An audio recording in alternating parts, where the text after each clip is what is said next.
Hello दोस्तों, शौर्य classes में आप सभी का स्वागत है। दोस्तों, इस वीडियो में हम बात करने वाले वेस्टफेलिया राज्य व्यवस्था के बारे में। पिछली वीडियो में हमने बात की थी प्री वेस्टफेलिया के बारे में। दोस्तों, अगर अभी तक आपने इस वीडियो को नहीं देखा है तो प्लीज जाकर उस वीडियो को देख लीजिए ताकि इस टॉपिक को आप अच्छे से समझ सके। इस वीडियो में हम बात करेंगे 30 वर्षीय युद्ध के बारे में और साथ ही साथ वेस्टफेलियन राज्य व्यवस्था के मॉडल की क्या क्या विशेषताएं थी, वेस्टफेलिया की शांति संधि किसे कहा जाता है। सो आइए दोस्तों, वीडियो को स्टार्ट करते हैं। सबसे पहले जानते हैं 30 वर्षीय युद्ध के बारे में। आइए दोस्तों, बात करते हैं 30 वर्षीय युद्ध के बारे में। 16वीं शताब्दी में यूरोप के पर्यटक इच्छुक लोग नई दुनिया की खोज में निकलने लगे, जिसका कारण केवल उनकी जिज्ञासा नहीं थी बल्कि राजनीतिक आर्थिक प्रलोभन भी थे। और यूरोप की सामंतवादी व्यवस्था पहले से कहीं अधिक केंद्रीय सत्ता के रूप में सामने आई और प्रजा राजतंत्र शासन में लगाए जाने वाले अत्यधिक कर वसूली से क्रोधित थी। इसके अलावा राज्य तथा चर्च के किए जाने वाले मूलभूत अधिकारों के दमन से परेशान थी। सो दोस्तों, इन दोनों पॉइंट्स में यह बताने की कोशिश की गई है कि कैसे 16वीं शताब्दी में जो पर्यटक इच्छुक लोग थे दुनिया की खोज में निकलने लगे। इसके कई सारे कारण थे, जिज्ञासा ही एक कारण नहीं था। आर्थिक और राजनीतिक प्रलोभन भी, उनकी जो आकांक्षाएं थी जिनको वो पूरा करना चाहते थे, ये भी दो रीजन थे।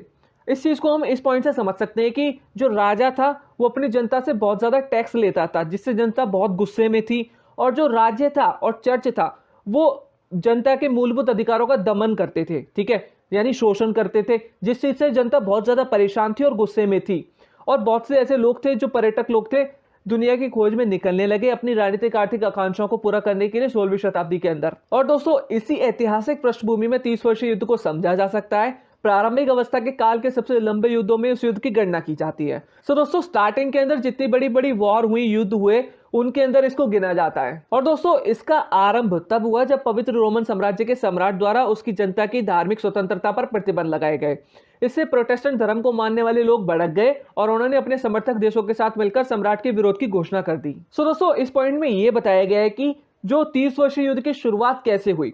जो पवित्र रोमन साम्राज्य का सम्राट था यानी राजा था, वो अपनी जनता के धार्मिक स्वतंत्रता पर प्रतिबंध लगाता था, ठीक है, जिसकी वजह से प्रोटेस्टेंट धर्म के जो मानने वाले लोग थे वो भड़क गए और उन्होंने अपने समर्थक देश यानी बहुत ही साथी देश थे उनके बहुत सारे, उनके साथ मिलकर राजा के विरोध की घोषणा कर दी थी। और इस विशाल युद्ध में यूरोप की प्रमुख शक्तियां जैसे Sweden, France, Spain, Austria, Denmark आदि प्रमुख अभिकर्ता के रूप में शामिल हुए।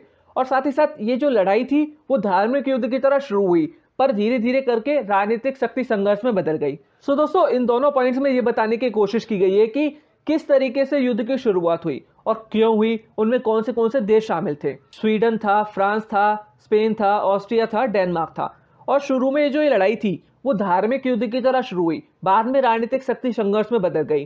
दोस्तों, जैसे कि मैंने आपको स्टार्टिंग में बताया, जो राजा था वो अपनी जनता के ऊपर धार्मिक प्रतिबंध लगा रहा था, मतलब उनकी धार्मिक स्वतंत्रता के ऊपर प्रतिबंध लगा रहा था। चर्च और राज्य दोनों मिलकर उनके अधिकारों का दमन कर रहे थे, जिससे जनता परेशान थी, ठीक है। शुरू में ये एक धार्मिक रीजन था, बाद में ये राजनीतिक शक्ति संघर्ष में बदल गया और इस युद्ध ने राजनीतिक तथा धार्मिक क्षेत्र को पृथक करने पर जोर दिया। सो दोस्तों, इस पॉइंट में ये बताया गया है कि ये जो युद्ध की शुरुआत हुई, इसका जो लक्ष्य था और इसने किस चीज पर जोर दिया, इसने राजनीतिक तथा धार्मिक ये जो दो क्षेत्र हैं इन दोनों को अलग अलग करने पर जोर दिया। और इस तरह से ये युद्ध यूरोपीय राज्य व्यवस्था के विकास की सबसे महत्वपूर्ण घटना के रूप में याद किया जाता है। सो दोस्तों, ये जो युद्ध हुआ यूरोपीय राज्य व्यवस्था का जितना भी इतिहास है उनकी सबसे प्रमुख घटनाओं में से एक है। आगे दोस्तों बात करते हैं 30 वर्ष युद्ध के प्रमुख पहलुओं के बारे में, प्रमुख चरणों के बारे में, जिसमें सबसे पहला चरण है 1618 से 1625। इस अवधि के दौरान बोहेमिया द्वारा अत्यंत महत्वपूर्ण क्षेत्रों को जीता गया। इसमें प्राग एक सामरिक महत्व का क्षेत्र था। दोस्तों, जब युद्ध की शुरुआत हुई तो उसमें 1618 से 1625 के बीच में बोहेमिया द्वारा कई सारे क्षेत्रों को, कई सारे राज्यों को जीता गया, जिसमें प्राग एक सबसे इंपॉर्टेंट क्षेत्र था जो कि एक सामरिक महत्व का क्षेत्र था। इसके बाद दोस्तों दूसरे चरण की बात करते हैं जो कि था 1625 से 1629, ठीक है। इस अवधि के दौरान कैथोलिक शक्ति तथा वर्चस्व अपने उत्कर्ष पर था, ठीक है। दोस्तों, इस पीरियड में क्या हुआ कि 1625 से 1629 के बीच में जो कैथोलिक शक्ति थी और जो वर्चस्व था वो अपने उत्कर्ष पर था, मतलब बहुत ज्यादा था। आगे दोस्तों बात करते हैं तीसरे चरण की जो था स्वीडिश काल 1630 से 1635। इस अवधि के दौरान प्रोटेस्टेंट लीडर गुस्तावस एडोल्फस के द्वारा स्वीडन की सेना को नियंत्रित किया गया।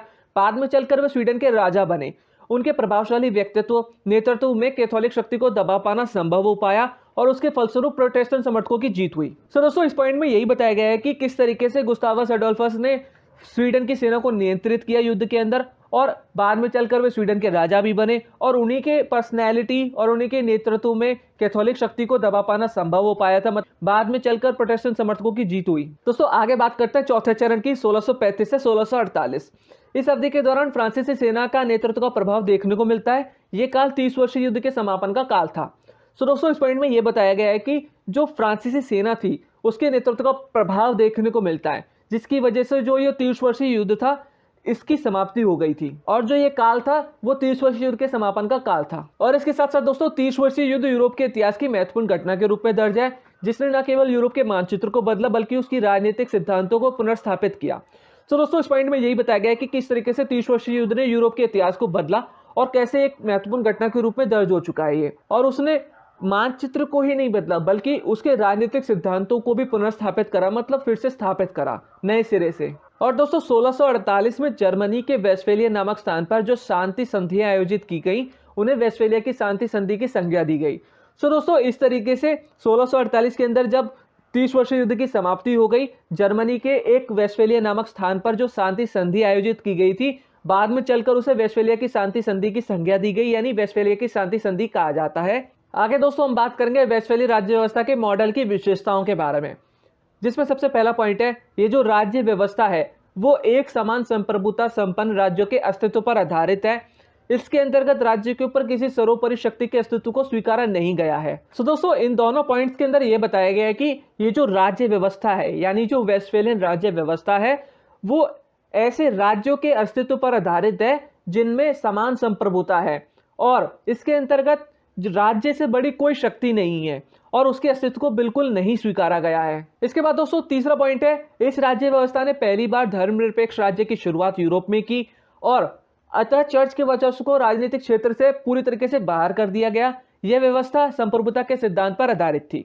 दोस्तों इन दोनों पॉइंट्स में बताने की कोशिश की गई है कि किस तरीके से वेस्टफेलियन राज्य व्यवस्था ने धर्मनिरपेक्ष राज्य की शुरुआत यूरोप में की थी सबसे पहले, और चर्च के वर्चस्व को राजनीतिक क्षेत्र से पूरी तरीके से बाहर कर दिया गया था और जो ये व्यवस्था थी वो संप्रभुता के सिद्धांत पर आधारित थी। और इसके साथ साथ दोस्तों ये जो व्यवस्था थी ये राज्यों की वैदिक समानता के सिद्धांत पर आधारित थी और गैर हस्तक्षेप के सिद्धांत पर आधारित थी। दोस्तों इन दोनों पॉइंट्स का मतलब यह है कि जो वेस्टफेलियन राज्य व्यवस्था थी वो लीगल इक्वालिटी अमंग स्टेट्स पर बेस्ड थी और साथ ही साथ गैर हस्तक्षेप के सिद्धांत पर आधारित थी अंतर्राष्ट्रीय मामलों में। और दोस्तों इसके अंतर्गत धर्म की भूमिका को राज्य की अपेक्षा अत्यंत सीमित कर दिया गया। दोस्तों जैसे कि मैंने आपको ऊपर वाले पॉइंट में बताया कि किस तरीके से चर्च को राजनीतिक क्षेत्र से दूर रखा गया और जो उसकी भूमिका थी यानी जो उसकी रिस्पॉन्सिबिलिटीज थी उसका रोल था वो बहुत सीमित कर दिया गया था। दोस्तों आठवां पॉइंट है यह व्यवस्था राज्य से बड़ा अन्य किसी अभिकर्ता या अभिकरण को नहीं मानती थी।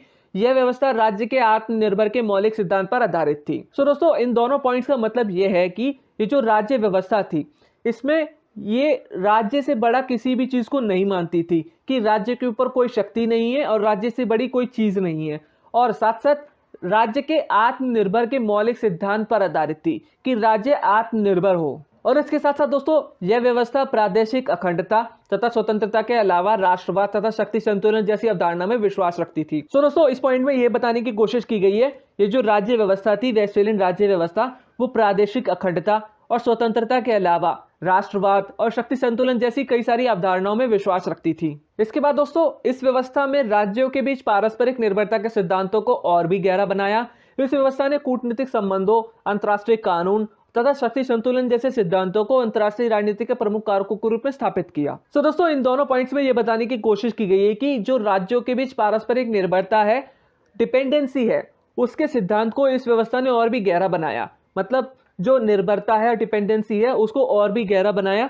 इसके साथ साथ इस व्यवस्था ने कूटनीतिक संबंधों, अंतर्राष्ट्रीय कानून तथा शक्ति संतुलन जैसे जितने भी सिद्धांत थे उनको अंतर्राष्ट्रीय राजनीति के प्रमुख कारकों के रूप में स्थापित किया। मतलब कि जितने भी ये जो सिद्धांत थे इनको और इंपॉर्टेंस दी गई और इनको सबसे ज्यादा इंपॉर्टेंट माना गया। और इसके साथ साथ दोस्तों 1648 की एक राज्य व्यवस्था ने एक राष्ट्र राज्य को विश्व राजनीति के सर्वश्रेष्ठ अभिकर्ता का स्थान दिया। तो दोस्तों इस पॉइंट में यही बताया गया है कि जो 1648 में वेस्टफेलियन राज्य व्यवस्था आई थी, ठीक है, उसने विश्व राजनीति के अंतर्गत राज्य को सबसे प्रमुख माना कि राज्य से बड़ा कोई नहीं है, उसके ऊपर कोई शक्ति नहीं है, और उसको सबसे प्रमुख शक्ति दी गई और उसको सबसे प्रमुख अभिकर्ता यानी प्रमुख माना गया। और दोस्तों इस व्यवस्था में आधुनिक राज्य के अस्तित्व के लिए 4 तत्व अनिवार्य कर दिए गए थे, निश्चित भूभाग, निश्चित जनसंख्या, सरकार, संप्रभुता को भी इसके अंदर शामिल किया गया। सो दोस्तों, इस पॉइंट का मतलब यह है कि वेस्टफेलियन राज्य व्यवस्था के आने के बाद जो आधुनिक राज्य था उसके लिए 4 तत्व अनिवार्य कर दिए गए थे। निश्चित भूभाग होना चाहिए, निश्चित जनसंख्या, सरकार तथा संप्रभुता को भी इसके अंदर शामिल किया गया था। इसके साथ साथ दोस्तों, एक राज्य को अपने आंतरिक तथा बाहरी दोनों तरह के मामलों में नीति निर्धारण करने के लिए, डिसीजंस लेने के लिए प्रमुख सत्ता के रूप में स्वीकार किया गया। यानी कि एक राज्य पूरी तरीके से स्वतंत्र है अपने आंतरिक मामलों और बाहरी मामलों में नीति निर्धारण करने के लिए, कोई भी डिसीजन लेने के लिए। और इस व्यवस्था के अंतर्गत सभी राज्य समान रूप से देखे जाएंगे, चाहे उनका क्षेत्रफल कितना भी छोटा हो या बड़ा हो। यानी कि राज्य कितना भी छोटा हो या बड़ा हो, सभी राज्य एक समान रूप से देखे जाएंगे। दोस्तों, अब आगे बात करते हैं आखिरी पॉइंट की। आखिरी पॉइंट में कहा गया है कि सभी राष्ट्र राज्य अपना सामूहिक दायित्व मानकर अंतर्राष्ट्रीय सहयोग को बढ़ावा देंगे, किसी राज्य की स्वतंत्रता पर प्रतिबंध लगाने का प्रयास नहीं करेंगे। दोस्तों, जैसे कि मैंने आपको पिछले पॉइंट में बताया, राज्य छोटा हो या बड़ा हो, सभी को एक समान रूप से देखा जाएगा। अब सभी राष्ट्र राज्य अपना सामूहिक दायित्व मानकर, यानी उनकी खुद की रिस्पॉन्सिबिलिटी है कि वे अंतर्राष्ट्रीय सहयोग को बढ़ावा दें और किसी राज्य की स्वतंत्रता पर प्रतिबंध लगाने का प्रयास ना करें। मतलब किसी भी राज्य की स्वतंत्रता पर दमन ना करें, शोषण ना करें और उस पर कोई प्रतिबंध ना लगाएं, रोक टोक ना लगाएं। सो दोस्तों, इस तरीके से ये टॉपिक यहाँ पर पूरा हो जाता है। उम्मीद करता हूँ आपको ये टॉपिक अच्छे से समझ में आया होगा। वीडियो अच्छा लगा हो तो वीडियो को लाइक करें, कमेंट करें, साथ ही साथ अपने उन सभी दोस्तों के साथ शेयर करें जिनको इस वीडियो की जरूरत है। और चैनल को सब्सक्राइब करें और बेल नोटिफिकेशन को दबाएं ताकि फ्यूचर की वीडियोस का नोटिफिकेशन भी आपको मिलता रहे।